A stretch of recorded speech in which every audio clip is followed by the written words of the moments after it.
साथियों, आज मैं बहुत महत्वपूर्ण घोषणा करने के लिए यह वीडियो बना रहा हूँ। कई दिन से मैं विचार मंथन कर रहा था और उस विचार मंथन के बाद आज मैं इस नतीजे पर पहुंचा कि हमें इस पर राष्ट्रीय स्तर की बड़ी कार्रवाई करना जरूरी है। इसलिए यह वीडियो खास तौर पर मैं बना रहा हूं। मुद्दा यह है कि जिस तरीके से ज्ञानवापी का मुद्दा उपस्थित किया गया आरएसएस बीजेपी के द्वारा, मथुरा का मुद्दा अयोध्या के बाद उठाया गया और आरएसएस और बीजेपी के इशारे पर ही नूपुर शर्मा ने मोहम्मद पैगंबर साहब के बारे में बुरा कहा, बदनामी करने वाली बात की और उसकी प्रतिक्रिया राष्ट्रीय और अंतर्राष्ट्रीय स्तर पर हुई और देश की बहुत बड़ी बदनामी हुई। अभी 2020-22 चल रहा है।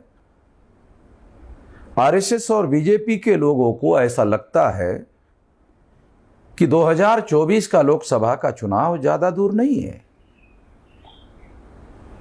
बस आ ही गया है और इस वजह से वो चुनाव की तैयारी के लिए ध्रुवीकरण करने के काम में लगे हुए हैं। हिंदू मुसलमान का ध्रुवीकरण होना चाहिए और ध्रुवीकरण करने के लिए ही उन्होंने नूपुर शर्मा को इस काम पर लगाया था और पार्टी और संगठन के नीति के तहत ही उसने बयान दिया था। यही वजह है कि पार्टी ने कार्रवाई की ऐसा दिखाया, मगर पार्टी के कार्यकर्ता आज भी उसके समर्थन में लगे हुए हैं। सोशल मीडिया में यह दिखाई देता है और सरकार ने किसी प्रकार की कोई कार्रवाई नहीं की।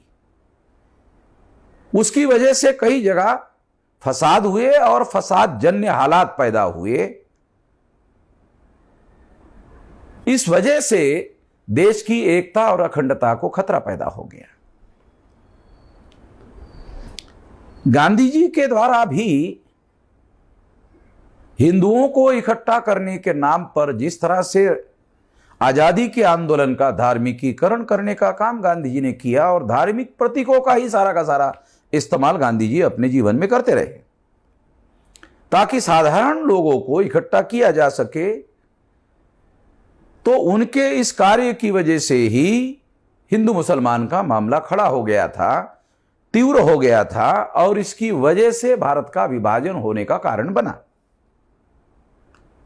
आरएसएस बीजेपी की वजह से जिस तरह से ध्रुवीकरण का काम गांधी जी के बाद दोबारा करने का काम शुरू हुआ, उससे यह बात सिद्ध होती है कि अगर इसी तरह से धार्मिकीकरण करने का काम, ध्रुवीकरण करने का काम, हिंदू मुसलमान का विभाजन करने का काम लगातार चलता रहा तो देश की एकता और अखंडता खतरे में पड़ जाएगी और दोबारा भारत का विभाजन होने का खतरा पैदा हो जाएगा।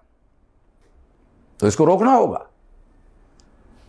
इसको रोकना बहुत जरूरी है, नहीं तो दोबारा देश के एकता और अखंडता को खतरा पैदा हो जाएगा। ब्राह्मणों को देश की एकता और अखंडता से कोई लेना देना नहीं है, क्योंकि वो ब्राह्मण जो है वो मूल निवासी नहीं है, ब्राह्मण भारतीय नहीं है। ब्राह्मण डीएनए के अनुसार फाइनली प्रूव हो गया है कि वो विदेशी है। इसलिए भारत भूमि के टुकड़े होते हैं और कई बार होते हैं तो उनको इसके बारे में किसी प्रकार का दुख होने का कोई कारण नहीं है।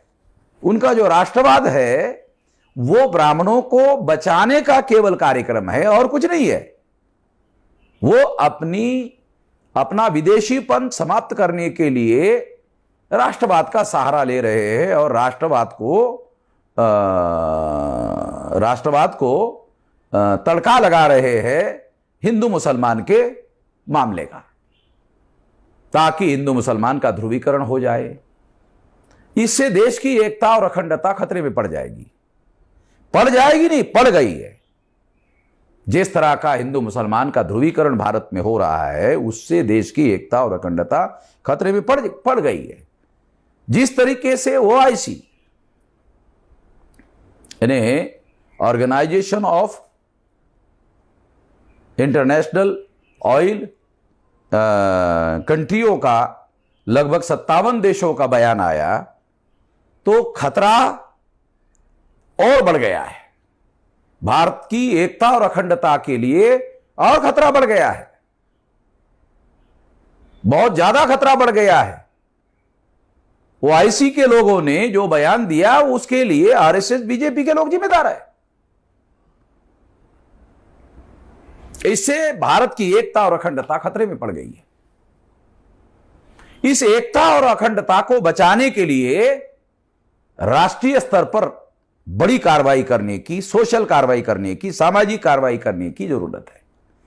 और इस सामाजिक कार्रवाई करने के लिए हम 25 जून को, यानी जल्दी ही, आज की तारीख 15 है, तो 10 दिन में हम लोग भारत बंद, 25 तारीख को भारत बंद करेंगे, राष्ट्रीय एकता और अखंडता के समर्थन में।